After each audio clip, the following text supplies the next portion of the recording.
जब मैं मार्केट से घर आई तो मैंने देखा कि जीजू घर आए हुए हैं और मम्मी पापा के साथ बातें कर रहे थे। मेरी दीदी 8 महीने की प्रेग्नेंट है, तो दीदी ने जीजू को भेजा है शालिनी को अपने जहां ले आने के लिए, ताकि मैं दीदी की प्रेगनेंसी के टाइम देख रेख कर सकूं। दीदी ने फोन पर ही मम्मी पापा से बातें कर ली थी और मम्मी पापा ने मुझसे इजाजत ले ली थी। तो मैंने कहा था कि मैं चली जाऊंगी, मुझे कोई दिक्कत नहीं है और मैं दीदी के साथ कुछ समय बिता सकूंगी। जीजू को मैंने नमस्ते किया और जीजू ने भी मुझे नमस्ते किया। जीजू की निगाहें मुझे आने बहाने देखते रहती है। उनकी नजरों से साफ पता चलता है कि मुझे लेकर उनकी फीलिंग कुछ और है। मेरे जीजू इतने स्मार्ट हैं कि कोई भी लड़की उनकी दीवानी हो जाए। जीजू दोपहर के समय या हमारे घर लखनऊ आए थे और अब हमें ट्रेन से शाम के समय भोपाल के लिए दीदी और जीजू के घर निकलना था। तो मैं अपनी पैकिंग समय रहते कर ली और मम्मी पापा ने कहा, शालिनी अपनी दीदी का ध्यान रखना। मैं हाँ में गर्दन हिला दी। अब हमारा घर से निकलने का समय हो चला था। जीजू ने कहा, शालिनी हमें स्टेशन करीब पहुंचने में आधे घंटे लग जाएंगे, तो समय हो चुका है, हम निकले। मैंने कहा, जीजू मैंने अपनी पैकिंग कर ली है, मैं रेडी हूं। जीजू ने कहा, कोई बात नहीं है, तुम्हें जो शॉपिंग करना होगा भोपाल चलकर कर लेना। ना जाने क्यों मुझे अपने जीजू से बातें करने में शर्म आती थी और बातें करते करते मेरी नजरें नीचे हो जाती थीं। और आज तो मुझे जीजू के साथ आधी रात में सफर के लिए निकलना है। हम दोनों ने अपनी ट्रेन पकड़ ली और आमने सामने की सीट थी, लेकिन एक सीट कंफर्म ना होने की वजह से हम दोनों एक ही सीट में बैठे थे। जीजू मुझे थोड़ी दूरी बनाकर बैठे थे। रात होते ही मुझे नींद आने लग गई और नींद में ही मैं जीजू के कंधे पर अपना सर रख दिया। यह देखकर जीजू थोड़ा मेरे करीब खिसक गए ताकि मुझे तकलीफ ना हो। अचानक से झटके से मेरी नींद खुली तो फिर जीजू ने कहा, शालिनी तुम आराम से लेट जाओ, मैं साइड होकर बैठ जाता हूं। मैंने कहा, नहीं जीजू दिक्कत तो होगी आपको। मैं लेटूंगी नहीं। जीजा जी ने कहा, तुम्हें नींद आ रही है, तुम लेट जाओगी तो तुम्हें आराम मिल जाएगा। तो फिर मैं लेट गई और लेटते ही मुझे नींद आ गई। मैंने अपना पैर जीजा जी के जांघों पर रख दिया। मुझे लेटते ही इतनी आराम मिली कि मैं बता नहीं सकती। मैं पूरे दिन भर की थकी थी। मैं आज बिल्कुल भी घर में आराम नहीं कर पाई थी और नींद में मैंने अपना पैर जीजू के जांघों पर रखा था। जीजू मेरे पैरों को हल्के हल्के से सहला रहे थे, उसे दबा रहे थे। मुझे नींद में ही आराम मिल रहा था। बगल के लोग हमें पतिप समझ रहे थे, क्योंकि मैं ज्यादा जीजू से बातें नहीं कर रही थी, इसलिए उन्हें पता नहीं चला कि हम दोनों जीजा साली हैं। वह अभी तक हमें पतिप ही समझ रहे थे। मुझे ऐसा लग रहा था आधी रात में मैं जीजू और दीदी के घर पहुंच गई। दीदी ने पहुंचते ही मुझे गले लगा लिया और कहा, कोई दिक्कत तो नहीं हुई तुझे आने में? मैंने कहा, नहीं दीदी, जीजू तो किसी भी तरह की कोई दिक्कत मुझे होने नहीं दिया। दीदी ने अपने कमरे के सामने वाला कमरा ही मुझे ठहरने के लिए दिया, जहां मैं अपना सामान रखती। दीदी की प्रेगनेंसी का 8वां महीना चल रहा था, इसलिए मैंने सोचा कल से ही मैं घर का सारा काम संभाल लूंगी। यहां पर दीदी और जीजू ही रहते हैं। आधी रात को करीब हम दीदी और जीजू के घर पर पहुंचे थे। ठंड का समय था, तो ठंड इतनी मुझे लग रही थी कि मैं कांप रही थी। दीदी ने अदरक वाली चाय बनाई और हम दोनों को पिलाए। इसके बाद खाना वगैरह गर्मा गर्म निकालकर जीजू और मुझे खिलाया। फिर दीदी ने कहा, शालिनी अब तू अपने कमरे में आराम से सो जा, कल हम बातें करेंगे। अपने कमरे में चली गई। मैं सामान कमरे में यूं ही अभी रख दिया था। मैंने सोचा मैं सुबह अपने सामान को सही से कमरे में समेट लूंगी, क्योंकि मुझे कपकपाहट हो रही थी और ठंड बहुत ज्यादा लग रही थी। सो मैं कंबल में घुस गई और सोने लगी। लेकिन जब भी मेरी आंखें बंद होती, मुझे जीजू की वह छुअन याद आती जो वह मेरे पैरों को सहला रहे थे। मेरे जीजू इतने अच्छे हैं कि मैं बता नहीं सकती, लेकिन एक बात मैं आपको बताना चाहूंगी। जब दीदी और जीजू की शादी तय हो रही थी, तो जीजू और उनके घर वाले दीदी को देखने घर आए हुए थे। मैं चाय नाश्ता लेकर के जीजू और उनके परिवार के लिए जैसे ही हॉल में आई, तो जीजू की नजर मुझ पर पड़ी और मैंने पहली बार ही इस समय जीजू को देखा था। तो मैंने उन्हें देखकर हल्के से मुस्कुरा दिया। उन्हें लगा मैं ही वह लड़की हूं जिससे उनकी शादी तय होने वाली है।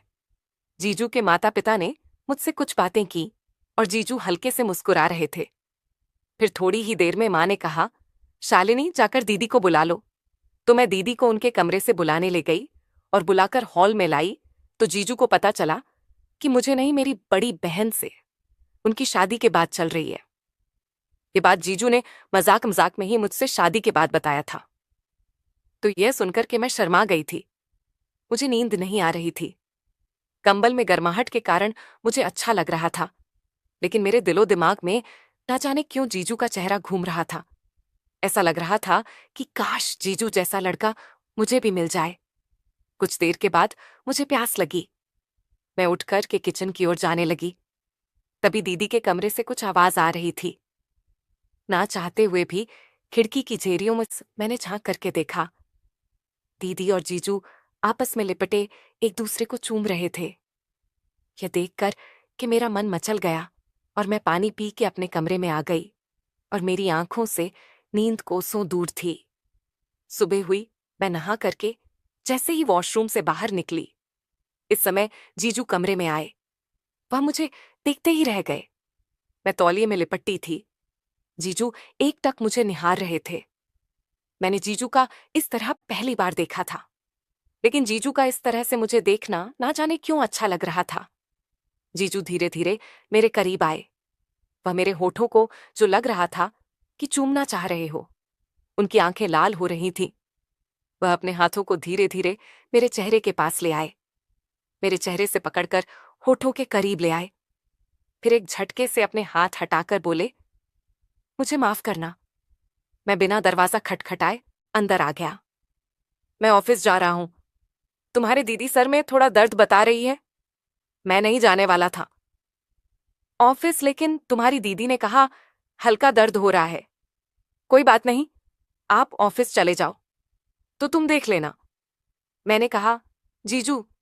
इसके बाद जीजू ऑफिस चली गए और मैं यूं ही बिस्तर पर बैठ गई और मैं सोचने लग गई कि काश मुझे जीजू मेरे होठों को चूम लेते। लेकिन खैर, इसके बाद मैं कपड़े पहनकर दीदी के पास गई और घर के जो बचे हुए काम थे वह सब मैंने कर दिया। रात हुई। जैसे ही जीजू ऑफिस से घर आए, मैंने दीदी से पूछकर जीजू के पसंद का खाना बना दिया था और जीजू, मैं और दीदी एक ही टेबल पर साथ में खाना खाने लगे। जीजू ने मेरे खाने की खूब तारीफ की। यह सुनकर मैं शर्मा गई और इसके बाद कुछ बातें करके हम तीनों थोड़ी देर मिलकर टीवी देखें। इसके बाद अपने अपने कमरे में सोने चले गए। मेरा सर आज ना जाने क्यों भारी भारी सा लग रहा था और बिस्तर पर जाते ही मुझे नींद लग गई। जीजू थोड़ी देर के बाद मेरे कमरे में आते हैं और मेरे करीब बैठ जाते हैं। वह मेरे बालों को सहलाते हैं। मुझे ऐसा लग रहा था कि जब मैं नींद में सोच रही हूं, लेकिन हकीकत में जीजू मेरे करीब बैठे थे और मेरे बालों को सहला रहे थे। मेरी आंखें खुली। जीजू ने कहा, शालिनी तुम बहुत ज्यादा खूबसूरत हो। मैं अपने नजरें नीचे की हुई थी। मैं उठने की कोशिश की तो जीजू ने कहा, नहीं शालिनी, यूं ही लेटे रहो, मैं तुम्हें देखना चाहता हूं। यह सुनकर मैं शर्मा गई और जीजू मेरे होठों को अपनी उंगलियों से मसलने लगे। मुझे अजीब सा नशा छा रहा था। जीजू भी नशे में लग रहे थे और यह मुझे लग रहा था कि जीजू मुझे बाहों में भर ले। जीजू मेरे होठों से होकर मेरे सीने को सहलाने लगे। मैं कसम हंसाने लग गई। जीजू ने मेरे शर्ट के एक एक बटन धीरे धीरे करके खोल दिए।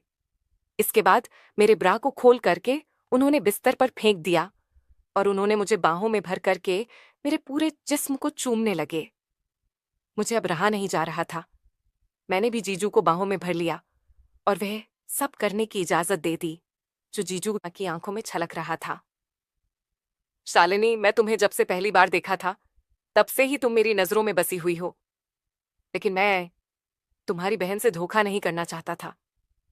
लेकिन जब तुम्हें नहा के गीले बालों में तौलिए में लिपटते देखा तो मैं अपने आप को रोक ना पाया। आज ऑफिस में भी मेरा ध्यान काम पर ना था। मेरे ख्यालों में तो तुम बसी हो।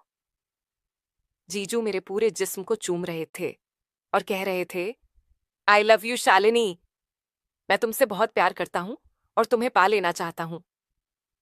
जीजू का एक हाथ मेरे नीचे के जीन्स के अंदर था और वह मुझे जोर जोर से सहला रहे थे। मैं चाहकर भी कुछ ना बोल पा रही थी। यूं लग रहा था मेरा शरीर बस जीजू के बाहों में कसा रहे। आज मेरे साथ वह सब हुआ जो मैं भी चाहती थी। इसके बाद से हर रोज आधी रात को जीजू मेरे कमरे में आते और मुझे जी भर अपने बाहों में भरकर प्यार करते, मेरे पूरे जिस्म को चूमते। ना जाने क्यों मैं यह सब हर रोज जीजू के साथ करते रहे, जो कि गलत था, लेकिन मैं पूरी तरह से जीजू की हो जाना चाहती थी। मुझे जीजू दिल और दिमाग से इतना ज्यादा पसंद थे कि मैं जीजू के साथ सब कुछ करना चाहती थी। जीजू ने एक रात मुझे अपनी बाहों में भरकर कहा, शालिनी, जब से तुम्हारी दीदी प्रेग्नेंट हुई है, तब से मैं तुम्हारे दीदी के साथ संबंध नहीं बना पाया हूं, क्योंकि डॉक्टर ने सख्त मना किया था कि अभी शारीरिक संबंध नहीं बने, वरना दिक्कत आ सकती है। तो फिर बस में ऊपर ऊपर ही उसे चूम लिया करता था ताकि मेरी उत्तेजना शांत हो सके। लेकिन उस दिन जब मैं तुम्हें तौलिए में देखा और पूरे जिस्म को मैं देखता ही रह गया, उस समय तो बहुत मुश्किल से मैंने अपने आप को रोक लिया, लेकिन इसके बाद मैं अपने आप को नहीं रोक सका। शालिनी, तुम भी मुझसे प्यार करती हो ना? यह सुनकर मैं जीजू के गले लग गई और कहा, यदि मैं आपसे प्यार ना करती तो मैं